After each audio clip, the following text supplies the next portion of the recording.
Yes, I know this is heavily delayed and very late. And yes, I was gonna do SPD versus Time Force, but the information was just too much. This just works way better. And just a fair warning, the audio is gonna sound strange a lot. I'm also gonna be power scaling, so if that's not your thing, each member of B Squad has their own genetic power.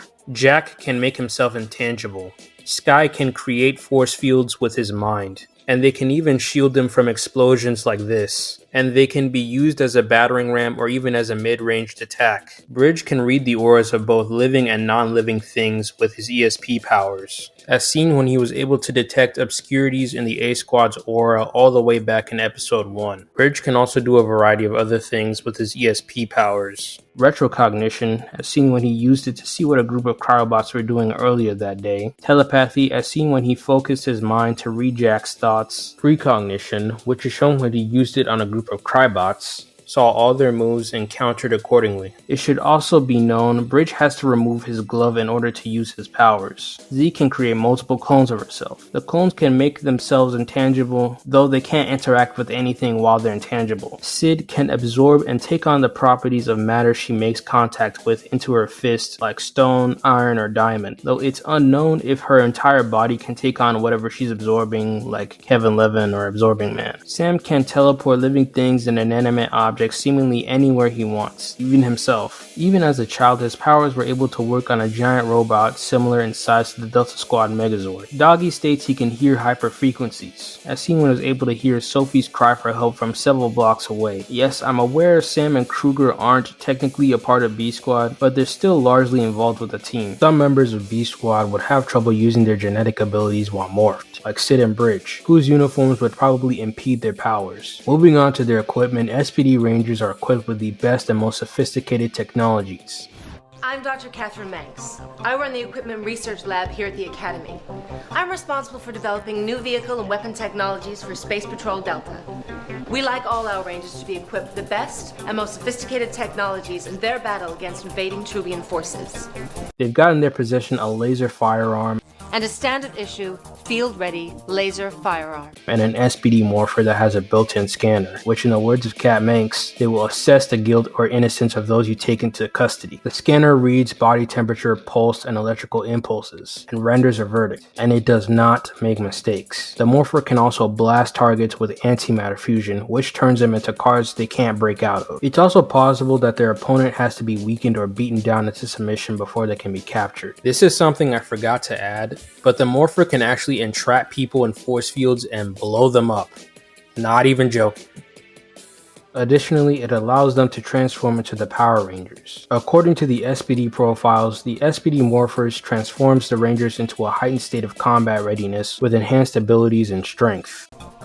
When activated, the SPD morpher enables the Rangers to transform into a heightened state of combat readiness with enhanced abilities and strength.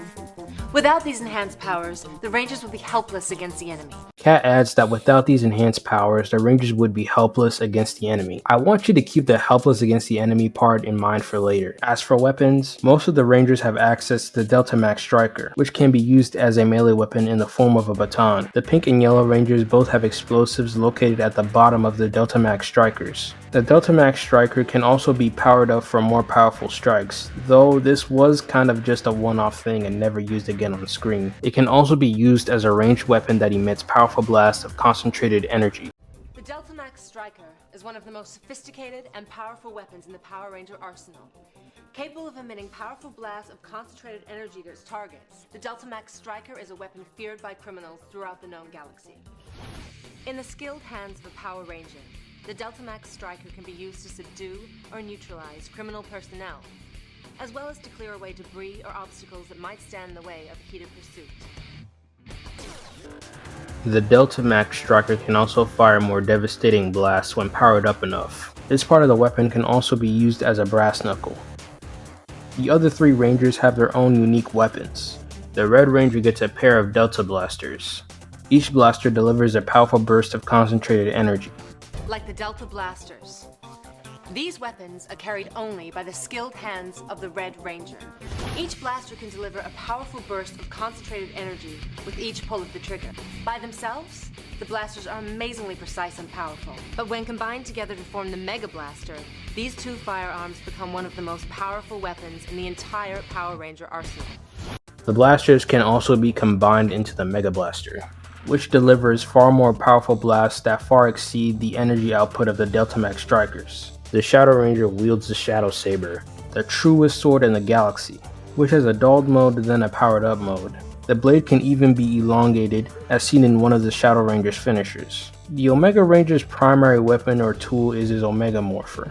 Sam's Morpher comes with all the basic features of the others. His Omega Morpher has multiple modes: Hyper Mode, Blast Mode, Muscle Mode, Light Beam Mode, Charged Up Mode, Power Mode, and Electro Mode. I'll go into further detail about each mode in the AP section. The SPD team also has access to vehicles they can summon, except the Blue, Yellow, Pink, and maybe the Black Ranger. The Red and Green Rangers get special patrol cycles armed with laser fire. As for the Blue Ranger, he gets a standard patrol cycle that I don't think has a weapon system. The Yellow and Pink Rangers kinda just ride in a Jeep, that's about it. The Delta ATV is the Shadow Ranger's personal vehicle armed with laser fire. The Uniforce Cycle is the Omega Ranger's personal vehicle that can be used to scale buildings, but doesn't appear to have any sort of weapon system. Part of being a Ranger means getting your own Zord. Each of the Rangers pilot a state-of-the-art combat vehicle. The Pink Ranger's Delta Runner 5 is capable of reaching ground speeds that far surpass any normal land-based vehicle, and it even has an amphibious mode. The Yellow Ranger's Delta Runner 4 is a heavily armored Zord made for ramming and is called virtually indestructible. The Green Ranger's Delta Runner 3 is a large-scale tow truck noted for having an extremely powerful engine. The Blue Ranger's Delta Runner 2 is a hovering jet vehicle capable of reaching ultrasonic speeds and is fitted with high-powered laser rockets. And finally, the Red Ranger's Delta Runner 1 is the most versatile and well-rounded vehicle out of all the Delta Runners, in that it has a computer-enhanced steering system and its fuel-injected acceleration system allows for rapid bursts of speed. It should be far faster than the Delta Runner 5, which far surpasses any land-based vehicle. Each of the Delta Runners can combine into the Delta Squad Megazord. They have plenty more Zords and equipment, but I'll go over it later in the video as kind of a surprise, so I don't spoil too much. If you could, I'd appreciate it a lot if you could like and subscribe, as that would help me out a ton. It's kinda hard to quantify where the Ranger's AP would be on Morphed, but it should be at least large island level, which is generally where most Rangers AP lie on Morphed, being conservative. The SPD Rangers do have feats to back it up. When we're first introduced to Crybots, Sid mentions that they came across a Bluehead. Kruger looks at her in shock, then explains that they are Grum's elite robotic guard. In their first encounter with one, it's shown to be able to take on 4 newly made B-Squad Rangers. The Red Ranger was able to take the Bluehead by himself using his Delta Blasters, then destroys it with combo mode. Later on, the Rangers encounter an Orangehead Crybot. The Orangehead is shown to be far more powerful, skilled, and dangerous than the Bluehead. In its first showing, it toys with both Jack and Z on Morph. Even while morphed, they were still just pests to it. Jack was able to harm it with his standard SPD firearm, but that was more of an off-guard thing. As soon as he morphs and starts blasting at it with his Delta Blasters, it no-sells every shot with one arm. During the fight, the two do land a few hits, but at most, all they do is stagger it. They don't really leave any lasting damage at all. The rest of the team didn't do any better at all. Go figure. Later on during the fight, the Red Ranger tries to punch at his chest, but only ends up hurting himself. The Orangehead beats up Z and Jack so badly, they end up having to retreat. The only way they beat it was by using the K9 cannon, which even then, it turned into a beam struggle that the B-Squad just barely won. What other foot soldier enemies are doing something like this? As for statements, when Jack and Z are both being restrained by it, Z states that it's too strong. Later on at the control room,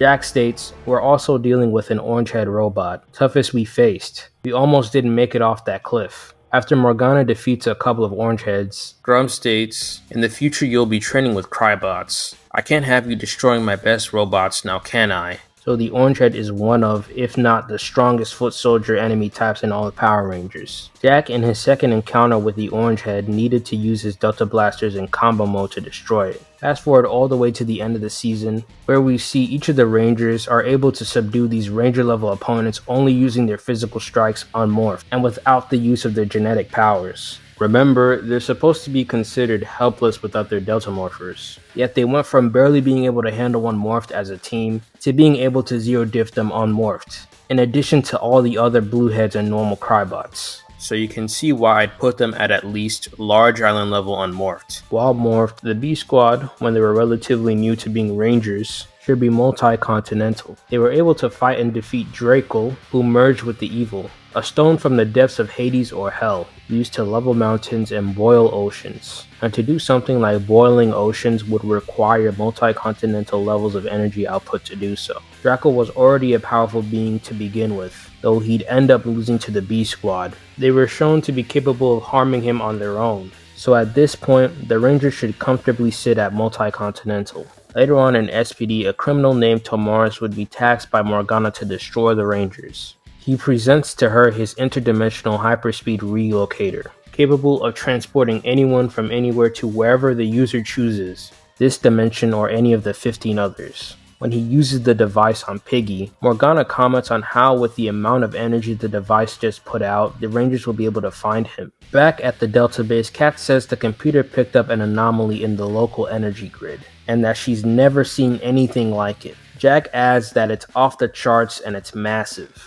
In a later episode, Kat gets an alert on an energy reading that's off the scope, and that she's never seen anything like it before. Come to find out, it was actually coming from Grum himself, which would mean Grum outputs more energy than the Evil, Tomar's interdimensional hyperspeed relocator, and anything the B Squad Rangers have ever faced before, including Goradon. Now, I'm not gonna say anything crazy like Grum outputs more energy than 15 dimensions. I'm just saying it's something important to take note of or think about, because you have things like the IHR, which exceeds the Evil's energy output. Then there's Grum, who is able to casually put out more energy than both the Evil and Tomar's IHR, which is just insane. Later on, the Rangers would face someone called Shorty, who is stated by Morgana to have unmatched strength. Shorty is shown to have monstrous power, as he is able to tank and reflect a combined blast from all the B Squad Rangers, then starts beating them around. Shorty would later be shown to give Shadow Ranger trouble. I'll get into Shadow Ranger scaling later, but the B Squad combine their efforts to defeat Morgana, and Shadow Ranger manages to beat back Shorty. As they aim and fire at them with their canine cannon, Shorty's older brother Devastation shows up to effortlessly stop the blast with his bare hands. He displays his strength by knocking down all the Rangers with a sample of his power. Devastation is also shown to be able to take on Shadow Ranger in a 1v1, even landing multiple strikes on him. Each of the Rangers end up getting completely overwhelmed by Morgana, Shorty, and Devastation. Devastation lets the Rangers go so they can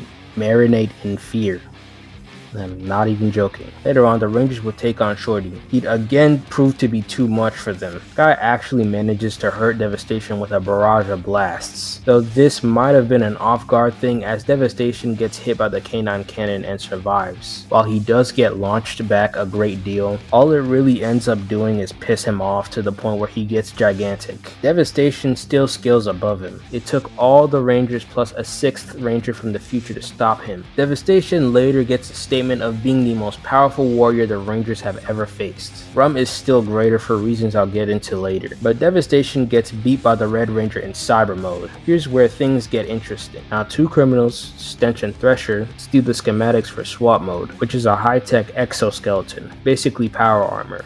Now keep in mind, these are just average criminals with no training. There's nothing special about them. They're just irrelevant fodder. But just one of them with SWAT armor are able to solo the entire B Squad. Mind you, B Squad was able to take on and harm Devastation, though it was a combined effort. Not even the Red Ranger strikes while in Cyber Mode was enough to even phase him. Devastation could barely handle taking a few hits from Cyber Mode. Here's Stenches toying with the Red Ranger in Cyber Mode, though they did seem to fear Sonic Mode. But anywho, the Rangers end up getting sent to another planet and ended up being demoted due to infighting in their squad. And so they're tasked with having to do grueling and intensive training with weighted gear. The training alludes to some maneuvers they'd be using when they acquire SWAT mode. This training would also explain why the core B Squad got so much stronger unmorphed. Just in case there's someone out there who doesn't know, making your base form stronger automatically makes you and your powered up forms even stronger. Back on Earth, Omega and Shadow Ranger face off against Stench and Thresher, but get beaten up and overpowered so badly they end up getting captured. The training strengthens the bonds the Rangers have with each other, and they're all re-promoted as B Squad and acquire SWAT mode. Now, SWAT technology allowed Thresher and Stench to go from being worthless, irrelevant, degenerate, random bums to being able to effortlessly overpower the Red Ranger strikes while in Cyber mode, and beat down Shadow and Omega Ranger. So you can imagine what it does for highly trained fighters who've displayed superhuman feats unmorphed. Again, they've gone through intensive training, so they're stronger than ever. So all their powered up forms would just be even stronger than before. I feel like I have to reiterate, these guys were just irrelevant bums that didn't have any scaling, barely even wall level, to having superior scaling to devastation. So you can imagine how powerful it makes the Rangers. In addition to having their physicals amplified, which is shown when Jack completely embarrasses Thresher in close quarters combat alone. The Rangers are granted additional firepower in the form of the Delta Enforcers, blasters much more powerful than the Delta Max Strikers. Unlike the Delta Max Strikers, they can fire powered up blasts, and the blast itself can be combined with the others as it's being fired. With additional firepower also comes several enhanced ocular features, such as night vision, interscope, and thermal detector. The Rangers have been shown to be able to take on a criminal named Bork, and he, quote, left Alpha Centauri in ruins. He'll have no problem with destroying Earth. It's important to note Anubis emphasizes on the fact that he'll have no problem with destroying Earth. The SPD Rangers can trade blows with him and even beat him. For those of you who don't know, Alpha Centauri is a triple star system, containing 3 stars. Star A is 10% more massive than our Sun. Star B is 90% of our Sun's mass, and Star C is a red dwarf star. A friend of mine on Discord, whose name is Tonto, actually calced this feat. I'll be sure to link his TikTok and Discord server in the description. If you're into power scaling or just chatting about Power Rangers, Super Sentai, comic books, manga, anime, then feel free to join. I'm sure he'd be glad to have you. Which leaves the SWAT mode Rangers at this point of the season with Solar System Plus level AP. If you don't think that Bork destroyed a star system, then that would give him Planetary Plus level AP. There are other ways to get them to Solar System Plus and beyond. We'll assume Bork destroyed Alpha Centauri with the triple star system like in real life. Later on, the Rangers would face off against the A Squad. The A Squad is constantly revered as a gold standard for what a member of SPD should aspire to be. They're essentially what clone commandos are to clone troopers. Cat even states that they're in a completely different league, as B Squad faces off against them. During the battle between the squads, we see A Squad bully the B Squad badly. I'd like to bring the difference in rank to light. Since A Squad is of higher rank, it's only natural for them to have higher grade equipment, from armor to weapons. In the beginning of the show, Sid even comments on how massive they are in size. The B Squad levels the playing field with SWAT mode, making it so the B Squad defeat the A Squad Rangers while doing some of the sickest Warframe type maneuvers I've ever seen in a gunfight. I'd also like to point out that Sid actually beats the A Squad Pink Ranger with 2 shots from her Delta Max Striker. Now, either SWAT mode also amps the Rangers' other weapons, or their weapons are just that powerful at this point of the series, as it's totally possible that Cat would make off-screen upgrades to the Rangers' gear. Jack's Delta Blaster actually manages to tag the A Squad Red Ranger in the fight before he uses SWAT mode and while using SWAT mode, damaging her both times. After defeating the A Squad, the B Squad has an encounter with Broodwing's generals, who are actually able to trade blows with and contend with them while in SWAT mode. Jack moves on ahead to face Broodwing himself. Most people don't know, Broodwing is actually a capable fighter. He's shown easily trashing Orange Heads, catching a punch from Omega Ranger, damaging the Rangers while in SWAT mode, and deflecting multiple blasts from the Delta Enforcer. Jack actually manages to damage Broodwing with a flying kick and chase him out of the Delta base. Broodwing collapses when he lands. The Rangers send Broodwing's generals flying out of the base. I'm not even joking when I say this. The Rangers start beating down these SWAT mode level enemies in their standard Ranger forms. You could argue Jack is only able to harm Broodwing because he leaves himself open, so he wouldn't scale to the others, but this would be wrong because of a feat performed by Omega Ranger I'll go over later. Jack scales above the others regardless, so he'd scale to it anyway. With this feat, the B Squad Rangers would have Solar System Plus level AP in their standard form, and then SWAT mode far higher to an unknown degree. As for Jack's Battleizer mode, most people seem to think this form is inferior to SWAT mode because of how it performed against Stench. Stench, but failed to take two things into account. This was before Jack goes through the intensive training with weighted gear. Future Sunday page here.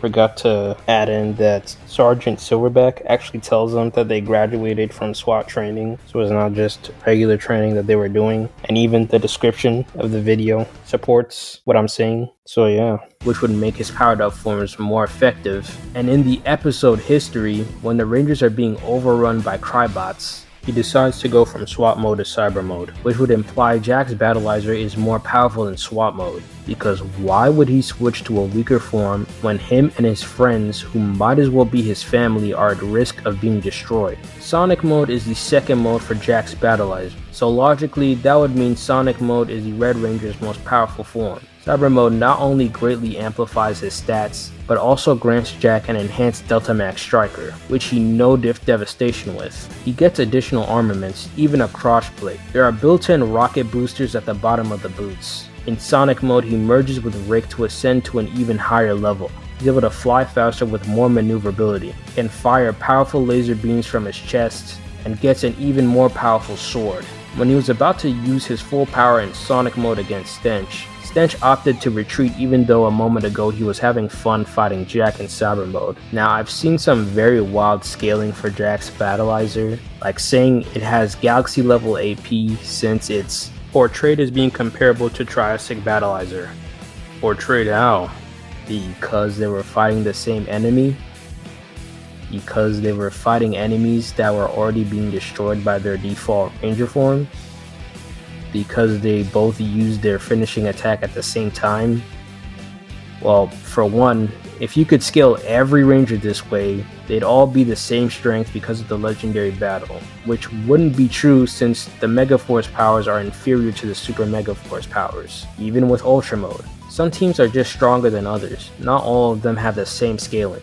Also, in the past I've said Connor's Triassic mode should be multi-galaxy, when in all honesty it should be way higher than that. Scaling Jack most certainly does not have. He sits pretty comfortably at somewhere beyond Solar System level plus, in both modes of his Battleizer. I'd like to add that if Jack had to face the A-Squad alone in Endings Part 1, using only his Battleizer, he'd annihilate each of them with one strike in either mode of his Battleizer. To say Shadow Ranger is one of the mightiest combatants in the season would be an understatement. In his first showing, he takes out 100 Crybots in one setting. Then he takes out Banog, one of Grum's top generals. Then later on in a training session, he takes on and easily defeats the B-Squad all by himself, with his Shadow Saber dulled. What I mean by his Shadow Saber being dulled is that it's in his power down state. Whenever Kruger is taking a battle seriously, he'll power up his Shadow Saber. After the training session, Sky states that he thought himself to be strong, but he couldn't believe the strength of Shadow Ranger. This is important because Jack called Sky their strongest fighter.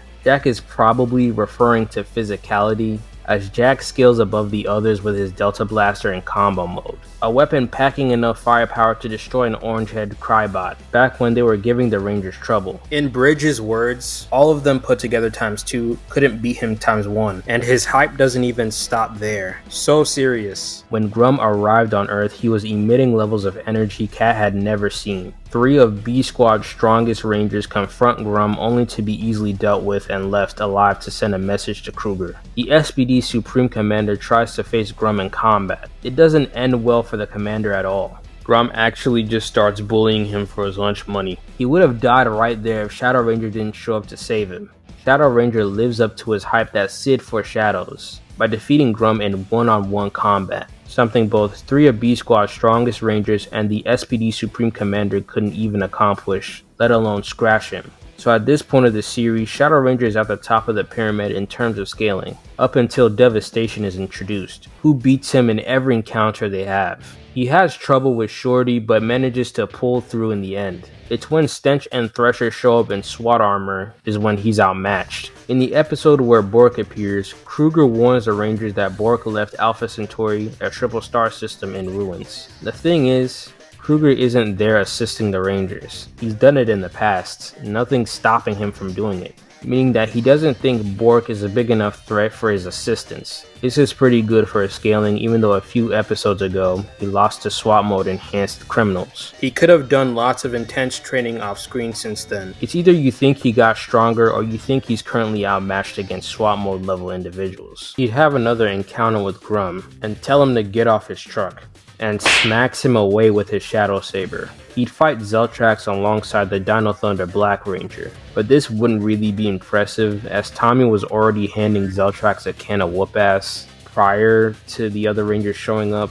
Later, Ichthyor, an old rival of Kruger, shows up and runs the gauntlet on pretty much every member of B Squad. He's able to easily break Sky's force field with one strike from his Ocean Saber, then beats him so badly in his morph state, he's left hospitalized. It should be noted, Sky didn't get a chance to use his SWAT mode. Ichthyor confronts Sid and Bridge. The pair immediately morph into SWAT mode and start blasting at him with their Delta Enforcers. But Ichthyor deflects all their shots, then proceeds to lay them out. He easily defeats 2 SWAT mode Rangers at the same time and leaves them hospitalized. The Rangers should be Solar System Plus at this point, so Ichthyor would scale to them. Omega Ranger confronted Ichthyor but also got laid out, but luckily he was saved by Kruger. Ichthyor and Kruger would come to blows. I'd like to point out, while they're sword fighting, Shadow Ranger still has his Shadow Saber dulled, and is performing very well against Ichthyor, who's trying to prove himself to be the superior fighter. They use their special saber techniques and charge at each other, with Shadow Saber coming out the victor.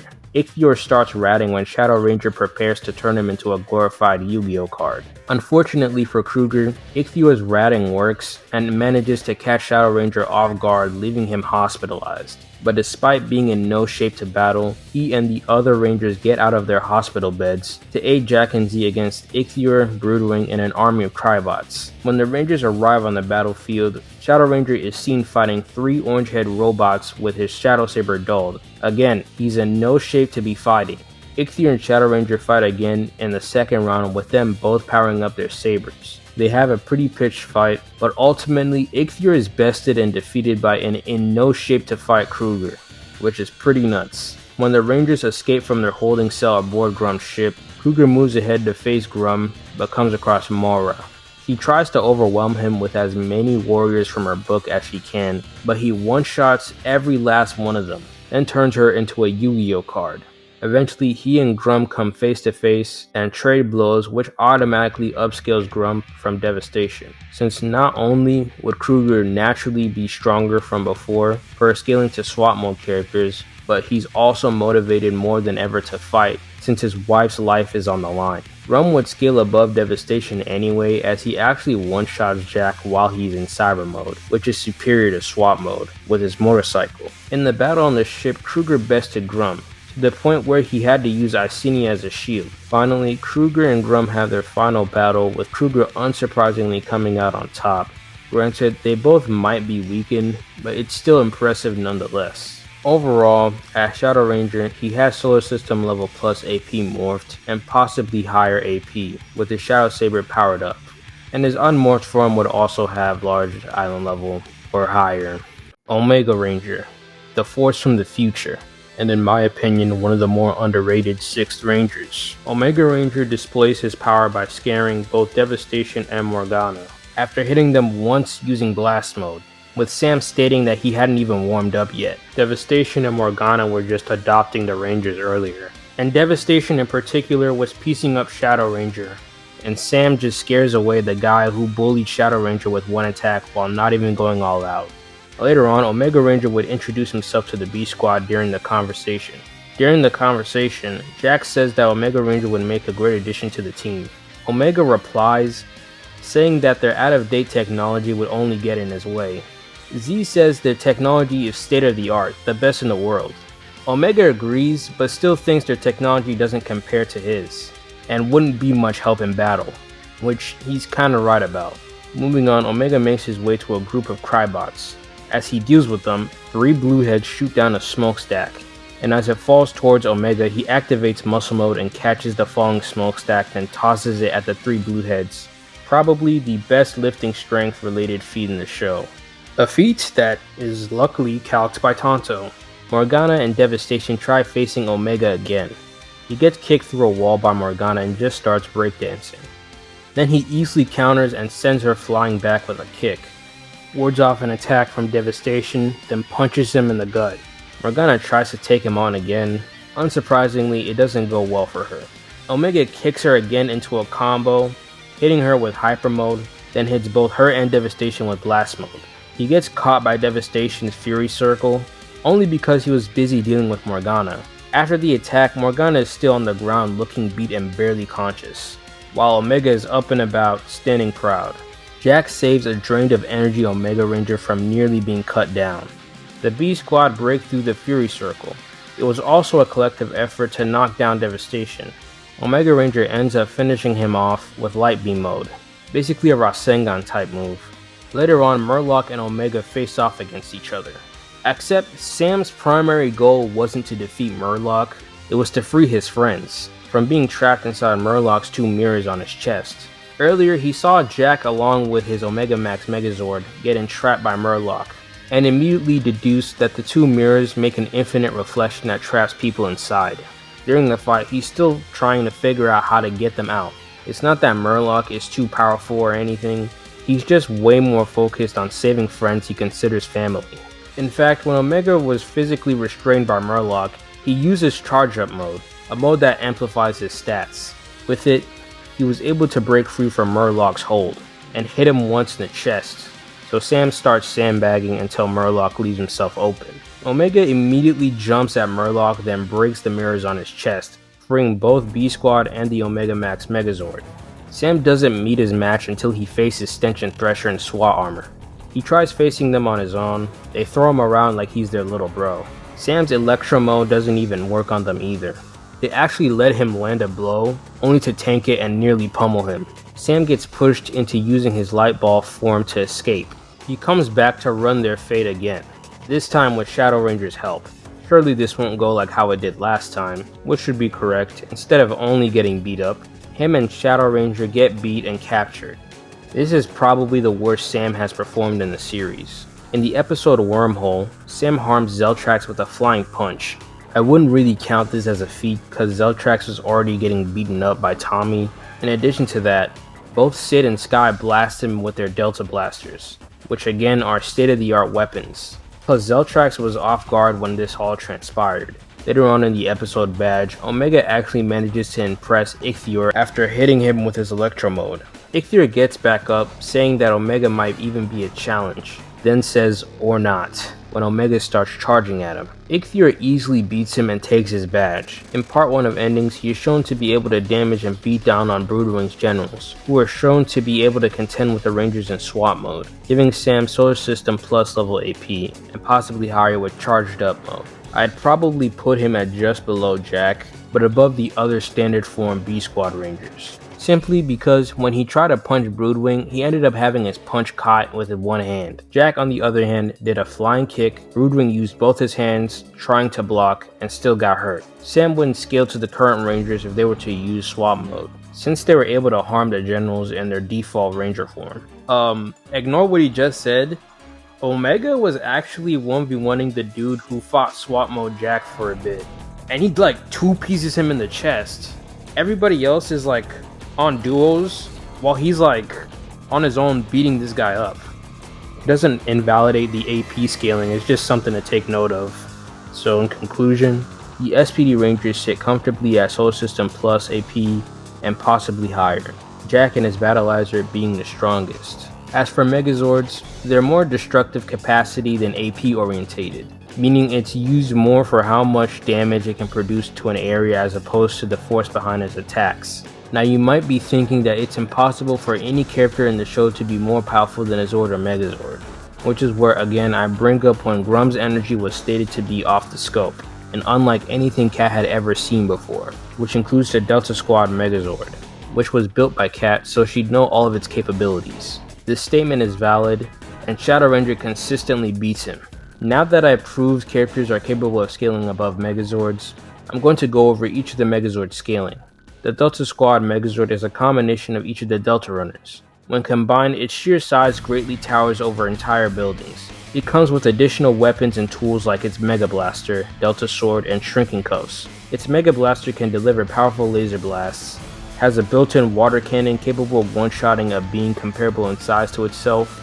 It can also fire Super Crime Scene tape used for wrapping and restraining its targets. The Megazord also carries a pair of Shrinking Cuffs, which, as the name suggests, makes the target considerably smaller. And finally, the Megazord's Delta Sword. As for where it would scale AP-wise, is however strong you think the Rangers are up to the episode Dismissed, which is episode 19, where the Delta Squad Megazord's water cannon completely one-shots a being that was fighting both the Yellow and Pink Rangers at the same time. As to why this is so impressive is because the water cannon isn't even supposed to be used as a weapon at all. It's actually far from it. So however strong you think the Rangers are up to this point, the Delta Squad Megazord completely eclipses them, like in light years, in terms of power. Next up, we have the Delta Command Megazord. It surpasses the Delta Squad Megazord in size to the point where it looks like its little brother.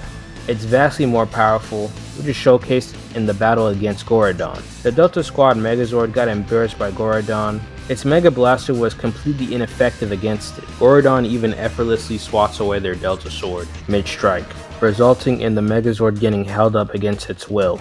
The Delta Command base in Crawler mode saves the Megazord by hitting Gorodon with its photon beams. Not only does the blast hurt Gorodon so much that it completely lets go of its grip on the Megazord, but this also shows the vast power difference between the Squad and Command Megazords. All of the Squad Megazord's weapons were completely ineffective against Gorodon, yet one blast was enough to damage Gorodon.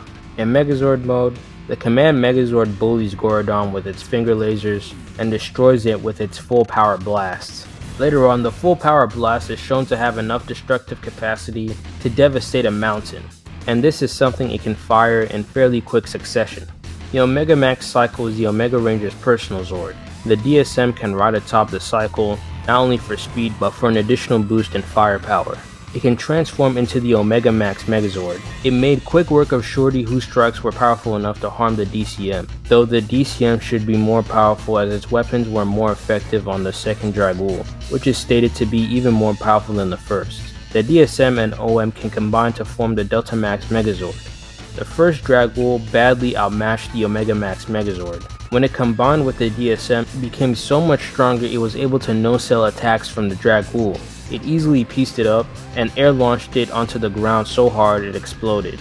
Though the same can't be said for the second Dragul. The most powerful of all the SPD Megazords is the SWAT Megazord. It's able to damage the A Squad's Megazord with its physical strikes and easily destroy it with its blasters. The A Squad's Megazord no-sells blasts from the DSM's Mega Blaster and easily shattered the Delta Sword. It could even hold both the DSM and OM in place. Its strongest attack could destroy the second Dragul, while being powered up by the other Megazords. The SWAT Megazord easily scales above the other Megazords. It was even used to fight Omni, the strongest villain in the season. The DSM and OM should be somewhere far beyond Dwarfstar level, seeing as how the Omega Max Megazord could low diff Shorty, and the DSM is at least portrayed as a somewhat weaker rival to the Omega Max Megazord. The DCM, DM, and SWAT Megazord should have multi-solar system level AP. Since the Dragul survived multiple blasts from the Delta Enforcer, then the Delta Max Megazord could easily destroy a giant version of the first Dragul.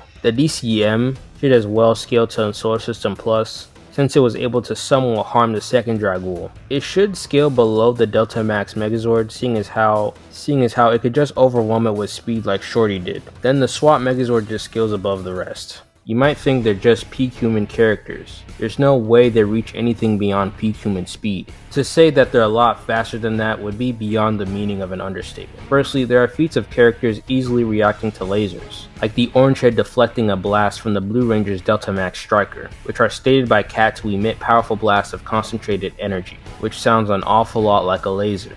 Even the lesser blasters are straight up called laser firearms by Cat. Weapons all built by her, so they're easily light speed and the Orange Head is able to react to the blaster fire, including shots from the Red Ranger's Delta Blasters, even after it was fired. Later on, we see each of the Rangers easily beat down Blue and Orange Heads without the aid of their morphers or genetic powers, so that would mean their combat speed would have to be on par or beyond light speed.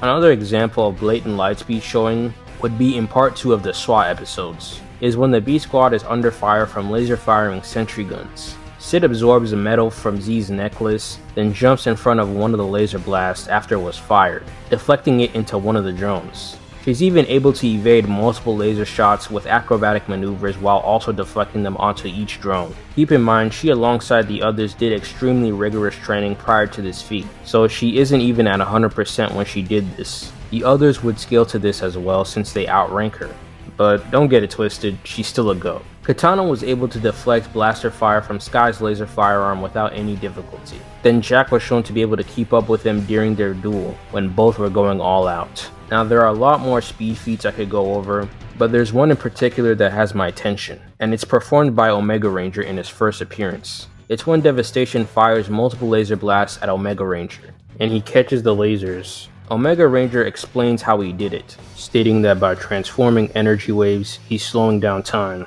which made catching the laser pellets easy. I'd also like to point out, Sam was fast enough to activate Hyper Mode after the lasers were fired. When he activated Hyper Mode, all of the lasers were slowed down to the point where they appeared as if they stopped moving. To be moving this fast would require massively faster than light speeds. Now if you think he's slowing down time to the point where it stopped, then that'd give him infinite speed. How the others would scale to these speeds is through a feat performed by Stench in SWAT armor, where Omega uses Hyper Mode to try to speed blitz him. Keep in mind, Omega Ranger slows down time when Hyper Mode is activated. However, Stench easily catches every last one of his punches. So however fast you think Omega is, then Stench in his SWAT armor would be faster. Then the Rangers acquire SWAT Mode, which is an exponential boost to their physicals. Seeing as how it amped bums like Stench and Thresher to the point where they could overpower someone like Shadow Ranger and speed blitz Omega Ranger while he's using Hyper Mode, two characters who have much better scaling than the Core 5 at this point, and the Core 5 would be receiving that same amp, which would mean the Rangers would have vastly greater speeds than them since they already had greater physicals than Stench and Thresher. The Rangers in their standard morphed forms at the end of the series would scale to these speeds, seeing as how they could keep up with Broodwing's generals, who could combat them in SWAT mode. There is another team I could think of that would be this fast. Shadow Ranger 2 would scale to these speeds since Ichthyor could combat two SWAT mode Rangers, deflect their blaster fire, and swiftly cut them down. Ichthyor is shown to be Kruger's inferior in both of their duels, which means Kruger definitely scales to these same speeds. The Delta Squad Megazord was fast enough to evade laser fire. The Omega Max cycle is stated by Cap to reach speeds Jack isn't used to, meaning that it has greater speeds than the Delta Runner 1. The Omega Max Megazord can keep up with Shorty's speed, which is too much for the DCM. Both Zords can acquire greater speeds when they combine into the Delta Max Megazord. They become so fast they can use a hyperspeed mode, basically used for blitzing. The DCM is easily the slowest of all the Megazords, having virtually no speed or agility. But in crawler mode, it's able to get to Kyoto, Japan in less than 15 minutes. The SWAT Flyers and SWAT Megazord are the fastest of the Zord-related bunch. SWAT Flyers have been shown to be able to fly past a bunch of stars, and the SWAT Megazord would scale above that. The SPD B Squad have numerous statements of being highly skilled or highly trained. In the first episode of SPD, Sid, Bridge, and Sky, after finishing a training simulation, are stated by Boom to be the best cadets ever, with Kat agreeing, and she's been a member of SPD since 2001, or earlier, so her statement would be completely valid, which means they'd be better than even the members of A Squad when they too were cadets. Later on, Jack and Z run into the B Squad cadets, and fight, Jack vs Sky and Bridge, alongside Z vs Sid. In Jack's fight, he performs extremely well against both Sky and Bridge, evading and countering a good amount of their attacks, giving them a pretty hard time. As for Z vs Sid, they have a pretty pitched fight even though Z is kinda cheating by using her clone to jump Sid. Sid does pretty well against Z and her clone. Despite this, Z ends up coming out on top. In the end, Jack and Z successfully manage to get away from the B Squad cadets. At Delta Base, Kruger states the B Squad underestimated their opponent and were soundly defeated. What this means is that they probably weren't expecting two random criminals to be skilled or have genetic powers, and were kinda caught off guard by it. Not to take away from the victory, just something to keep in mind.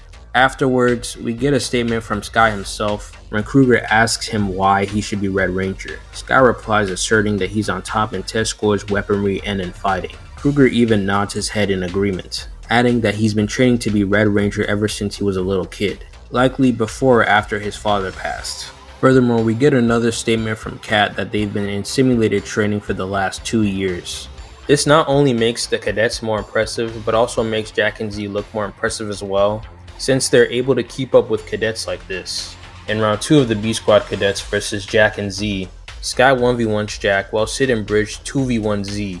Sky does much better against Jack in the second round, but Jack is still able to keep up with him. In the first round, he was underestimating Jack and was doing poorly while also having help from Bridge. In the second round, it's completely the opposite. Sky even beats Jack into submission. As for Bridge and Sid versus Z, Z is on the receiving end of the jumping. She does pretty well fighting against two people much like Sid in their previous fight, but the outcome ends with defeat. I'd also like to point out, Bridge is actually trying to talk her down, suggesting he doesn't want to fight, so he's not really the aggressor. Unlike Bridge, Sid doesn't plead for Z to stop fighting, so we know who's mainly the aggressor and who's not. Later on, after Jack and Z are brought in, Commander Kruger places her on B Squad. Sky questions this. Kruger reminds Sky that despite their prior training and greater numbers, she was still a formidable opponent. As of right now in the season at this point, this is the ranking in terms of fighting skill. Later on, they achieve Ranger status. In the SPD profiles, we get a plethora of statements that further reinforce just how skilled the SPD team are. In the SPD profiles, Kruger states the Rangers are highly trained and achieving Ranger status is difficult. The Power Rangers, Space Patrol Delta, a team of highly trained peace officers who vow to uphold the ideal. I established the S.P.D. Academy over 10 years ago to train cadets. It was my hope that one day they might rise to the challenge and become the best of the best Power Rangers. Achieving Ranger status is difficult. You make it to the top. Jack in his profile expresses that he really lucked out, as he gets to lead a squad of the most highly skilled individuals in the galaxy. Jack Landers here. I'm a cadet at the Academy. I really lucked out getting to be the Red Ranger because I get to lead a squad of the most highly skilled individuals in the galaxy. The Morphers transforms them into a heightened state of combat readiness, with enhanced abilities and strength, so this would more than likely include their fighting skills. There's also a statement that the Delta Blasters are carried only by the skilled hands of the Red Ranger. Like the Delta Blasters. These weapons are carried only by the skilled hands of the Red Ranger. It makes sense that the Delta Blasters are wielded only by the Red Ranger, seeing as how Jack could go toe-to-toe with both Sky and Bridge at the same time without having any prior training, though they did underestimate him. And he did lose to Sky in the second round, though he should still be more skilled than the others. Where Jack really shines is as a marksman. Throughout the season, we have numerous showings of his unmatched skills as a marksman, like when he mowed down an entire group of Crybots by himself using his Delta Blasters, when he morphed for the first time, not missing a single shot. It didn't matter whether he was on ground, upside down, midair, or running down a wall. He didn't miss a single shot, and this was all before receiving any training. Another example of his marksmanship is when he's practicing his shooting against several small spheres moving sporadically, making every shot and receiving a perfect score. Drew, who after seeing Jack's shooting said it was simply nice. He points out that Jack needed 3 shots. When it was Drew's turn for target practice, he says it's been a while since he shot. Drew asks for Jack's blaster. Jack tells him that he's gonna reload the blaster, but Drew says that all he's gonna need is 1 shot. And in 1 shot, he hits every target and gets an even greater score than Jack. Jack stood there awestruck, and all he could say that it was amazing. Drew says it was a little slow, meaning he himself thinks he could have done better. Sky states that Drew was number 1 back at the Academy, and that he holds all the records. And though this wouldn't contradict Sky, Bridge, and Sid being the best cadets ever, since Drew went missing a whole year prior to that. And Sky states that both him and Drew started out at the Academy years ago. Then Drew says about 3 years ago he was assigned to the Nebula Academy to complete his training. So yes, that statement is still valid. Anywho, by the end of the episode, Sky and Drew face each other in a traditional gun duel. Sky comes out the victor, showing that he surpassed Drew in marksmanship. You might be asking why I'm even going over this. What does this have to do with Jack? Well, later on in the season, Sky and Jack get into an argument over who should be the one to stop an incoming meteor. During the argument, Jack says he's a better shot than Sky. He doesn't even try to disprove him. All he says is, "So what?" Meaning Jack is now not only a better marksman than Drew, he's also a better marksman than Sky, who beat Drew in a duel. And by this point of the series, they're much more accomplished as Rangers, having way more battle experience and training. Probably his most impressive feat as a marksman is being able to tag the A Squad Red Ranger with several shots from his Delta Blasters. The others were struggling against A Squad Rangers who ranked below the A Squad Red Ranger and couldn't even land a hit on them. Not only was Jack able to land multiple shots, he could briefly hold his own in close quarters combat against the A Squad Red Ranger. While Jack is mainly a marksman, that by no means implies he's lacking as a hand-to-hand combatant. As I stated before, Jack could hold his own against both Sky and Bridge, though they were underestimating him. But later on in the show, while Bridge and Jack are sparring, Jack asks Bridge why he wants to keep sparring, reminding him of what happened last time, which is that Jack landed 23 blows on him. Bridge tries to downplay it by saying it was a lucky 23 blows. Also, observing the match, it makes it pretty clear who's lying and who's telling the truth. That being Jack, who dodges and counters all of Bridge's strikes, and ends the fight by flipping him over onto his ass. Bridge catches Jack off guard by restraining him while his back was turned. Jack easily counters Bridge and again knocks him onto his ass, which further reinforces who the better combatant is. Now Jack's best fighting skill feat, and in my opinion one of the best in all of Power Rangers, is in the episode called Samurai, where the Rangers battle an alien samurai from 160 years ago, who was trained by an actual samurai in Kyoto, Japan, an alien samurai whose name is Katana.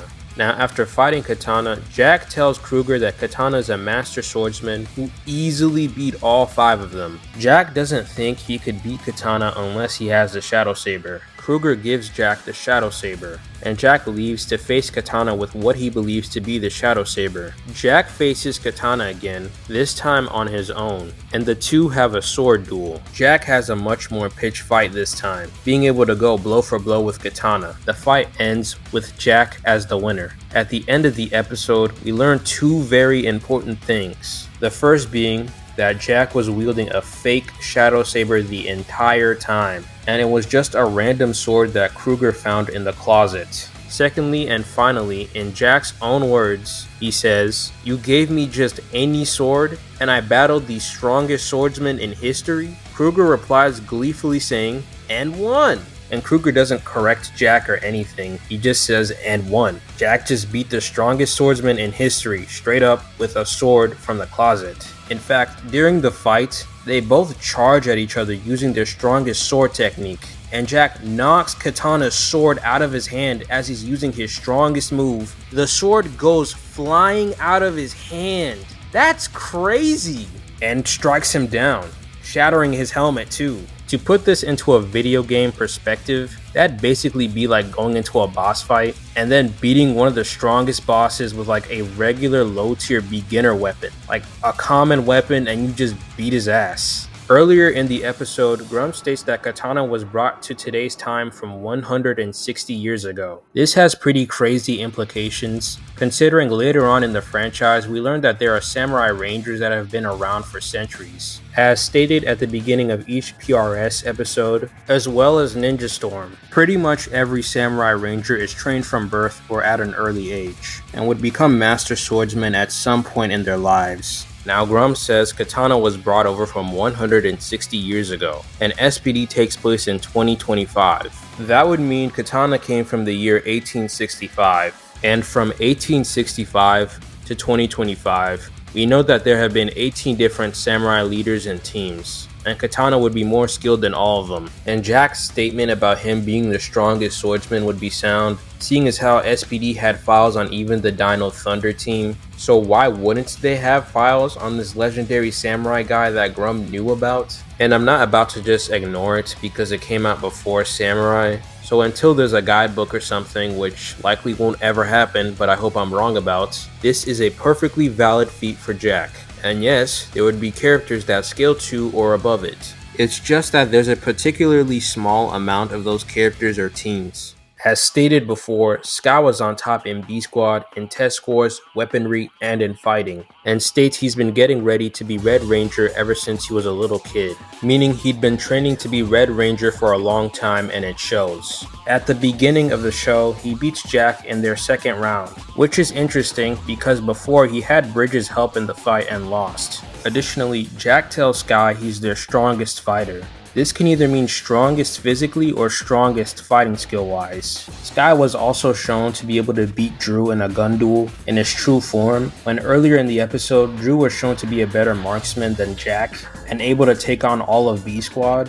While Jack is still the better marksman, Sky is still the better pilot, something Jack himself can't refute. At the end of the season when Jack leaves, Sky is promoted to Red Ranger. Then we find out in Operation Overdrive that Sky was again promoted, this time to Earth's SPD commander, which really screams volumes on just how capable Sky is. While not on the same level as Jack or Sky, Bridge is still an exceptional combatant. He was among the 3 best cadets ever as stated by Boom and Cat, and at the end of the season, was even promoted from green to blue, and after Sky was promoted to commander, Bridge was promoted to red, which hammers home his capability as a fighter. Z doesn't really have any statements other than being a formidable opponent for the cadets who've had prior training and greater numbers, and Z having none, but we can use Sid to get an idea of how skilled Z is. Since they're shown and stated to work extremely well as a team, they're either equal to or relative to each other in skill.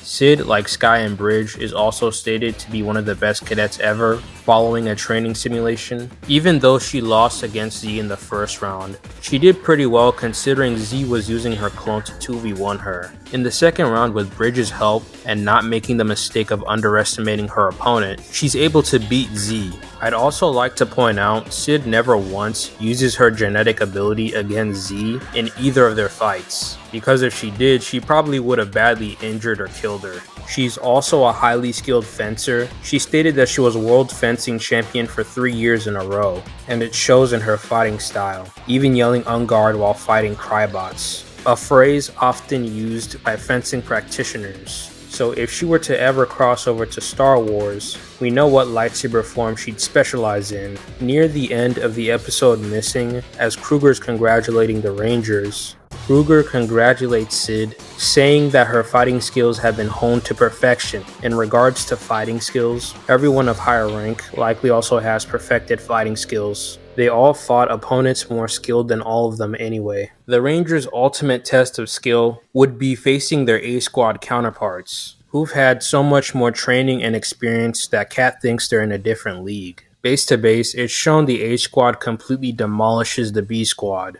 Each of the B-Squad try taking them on in close quarters combat, but get outskilled, overpowered, and blasted away. Jack is the only one who somewhat puts up a fight, but still ends up losing. In response to getting pushed into a corner, the B-Squad activates SWAT mode.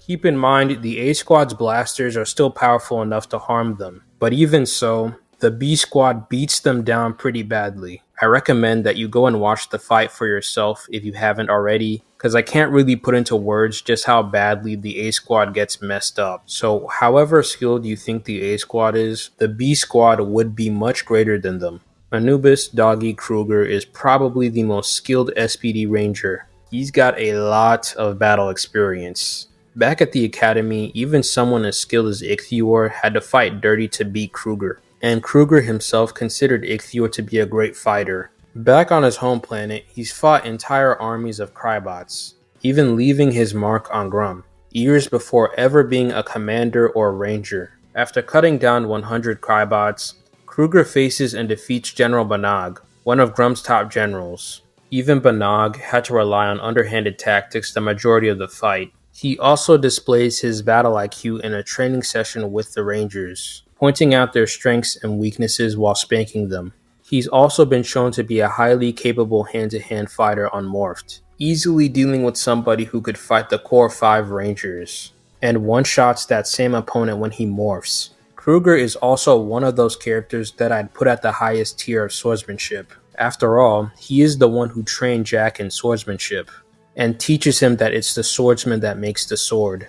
In the beginning of the episode, while holding back a lot, he makes quick work of Jack, After their sparring session, Jack tries to off-guard Kruger, but with one strike, Kruger just breaks his sword and firmly tells him that that's enough. After beating Katana, Jack and Kruger have an off-screen sparring match. As a reminder, Ichthyor made quick work of 2 SWAT mode rangers. In the second round against Ichthyor, while being deemed unfit for battle, Kruger calls Ichthyor only second best, which implies he beat Jack in their sparring match and proceeds to beat him. While aboard Grum's ship, Kruger and the B Squad face an army of Grum's Crybots. Off-screen, Kruger manages to disarm one of them and uses their sword to cut down orange and blue heads. And as everybody who's seen the show knows, Kruger goes on to defeat Grum twice. And that's another thing I want to bring up. Grum has never beaten Kruger in a fair 1v1, ever. He's never beaten him, ever. The main villain,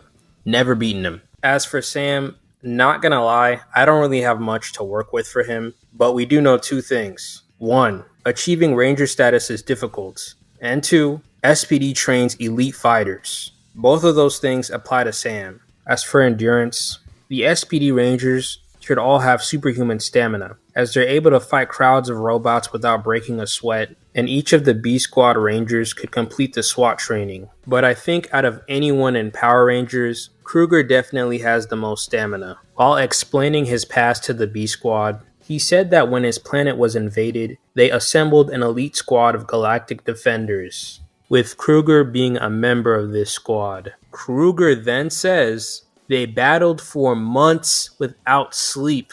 Not only that, but we also learned that Kruger was at the front lines. All of this being before he was ever a commander or ranger. As for durability, the usual, Newton's third law. We even see an example in the series. Jack tries to punch an orange head in the chest while morphed, but only ends up hurting himself. However, at the end of the series, he has 0 difficulty dealing with orange heads unmorphed. There is another thing I want to go over, and it has to do with Omni's destruction. So basically, the SWAT Megazord destroys Omni by exploiting his weakness, and there's a massive explosion. Now, somehow, while being inside Omni, Kruger and his wife managed to survive. Now, if you think they found cover and then that's how they survived, that's fine. That's fine. If you think they just tanked it, that's also fine. You could say the same for Grum. And that's pretty much the video. I appreciate everybody who stuck around this long listening to me yap about Power Ranger scaling. The next part is very optional. It's just stuff I found after writing the video. And if you're really interested in that kind of thing. The next video is Ninja Storm. I'm not going to promise an exact time frame, but I am working on it. And again, to those who stuck around this long, see you next time. This is the bonus section, just the extra stuff that I found that you guys might be interested in. In the beginning of the first episode, Grum blows up a planet that's implied to be a lot bigger than Earth, and the explosion is calced by Tonto to be like star level plus. This seems to be something very casually done by his tech. Then later on in the series, he sees the evil as a powerful enough object for his army, and the B Squad Rangers can fight a powerful being wielding that same object, which would get them to star level plus pretty easily, if you were to argue that way. In a promo commercial for the SPD episode Samurai, it actually calls Katana the most legendary swordsman. On the next all-new Power Rangers S.P.D, Rom calls upon the most legendary swordsman, the Samurai Katana. Also, when Kruger sees Katana on the scanner, he immediately recognizes his garb and warns the Rangers to not underestimate his swordsmanship. In a toy commercial for SPD, which is why I left this in the bonus section, the Delta Command Megazord is actually called the biggest, most powerful Megazord ever. Morph into Megazord mode, and you've got the biggest, most powerful Megazord ever! Now what this would mean is that any Megazord that predates the creation of the DCM would be weaker than it. The Delta Runners can also be used to amp the DCM. We also know that Grum would still be more powerful using Cat's statement about his energy reading. And Kruger has beaten Grum multiple times. And using this line of scaling would mean that Kruger's AP would exceed the DCM, amped or not. And a select few characters would scale to him. But it is just a toy commercial after all. There's also a commercial that straight up calls Grum the most dangerous villain in the universe. the most dangerous villain in the universe. There's also a statement on the official Power Rangers website that says, Cat uses Omega's technology and information to develop more powerful weapons for the other Rangers, and that Omega's technological advancements are outmatched by the SWAT technology, which pretty much means he's the weakest on his team, and Nova Ranger would probably be his equal. Also, considering who his teammates are, that's not really a bad thing. There's also a statement on the official website that says Jack has a special skill to acquire targets, which is in reference to his marksmanship, and no other Ranger has something like this, pretty much making him the greatest marksman ever. On Bridges' profile on the official website, he's called both a computer genius and a master mechanic. Now the video's over. I'll see y'all later.